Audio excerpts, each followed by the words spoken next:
इचलकरंजी महायुतीसाठी गतवेळेपेक्षा यंदाचे वातावरण अतिशय चांगले आहे.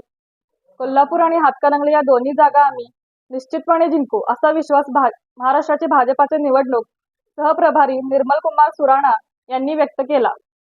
भारतीय जनता पक्षाचे इचलकरंजी शहर कार्यालयात आयोजित पत्रकार परिषदेत सुराणा बोलत होते. निर्मलकुमार सुराणा म्हणाले, गेल्या 10 दिवसात मी 6 लोकसभा मतदारसंघांचा दौरा केला आहे. सर्वच ठिकाणी आमच्या उमेदवारांची उत्तम परिस्थिती आहे. प्रत्येक बूथ निहाय सूक्ष्म नियोजन करण्यात येणार आहे. 100 वॉरियर्स नियुक्ती केली जाणार आहे. अत्यंत शिस्तबद्धरित्या प्रचार यंत्रणा राबवून आम्ही निश्चितपणे 100+ आकडा पार करू.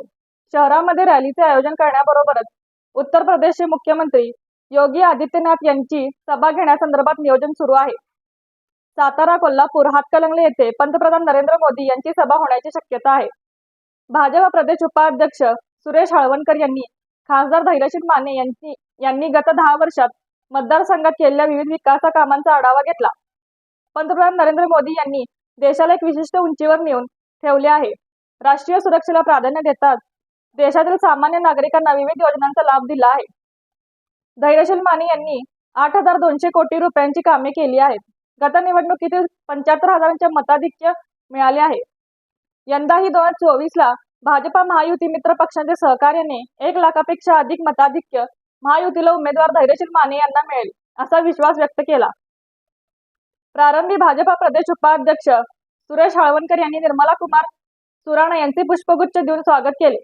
यावेळी प्रदेश उपाध्यक्ष विक्रम पावसकर, भाजपा जिल्हाध्यक्ष राजवर्धन नाईक निंबाळकर, शहर अध्यक्ष पैलवान अमृत भोसले, राष्ट्रवादी शहर जिल्हाध्यक्ष विठ्ठल चोपडे, शिवसेना शहराध्यक्ष भाऊसाहेब आवळे, जिल्हा सरचिटणीस शहाजी भोसले, सांगावी अध्यक्ष अनिल डाळ्या, सरचिटणीस राजेश गजपुते, बाळकृष्ण तोटला, मिश्रीलाल जाजू, विनोदी काकाणी, मनसे शहर अध्यक्ष रवी गोंदकर, प्रताप पाटील, अरविंद शर्मा, प्रसाद खोबरे अँड भरत जोशी, दीपक पाटील, महेश पाटील, उमाकांत दाभोळे, संजय गिजगे, अमित जावळे, अरविंद चौगुले, नामदेव सातपुते, हेमंत वरुटे, ऋषिकेश मराठी, सचिन दरिबे आदी महायुतीचे पदाधिकारी उपस्थित होते. रणनीती न्यूज चॅनेलला आजच सबस्क्राईब करा आणि रहा अपडेट.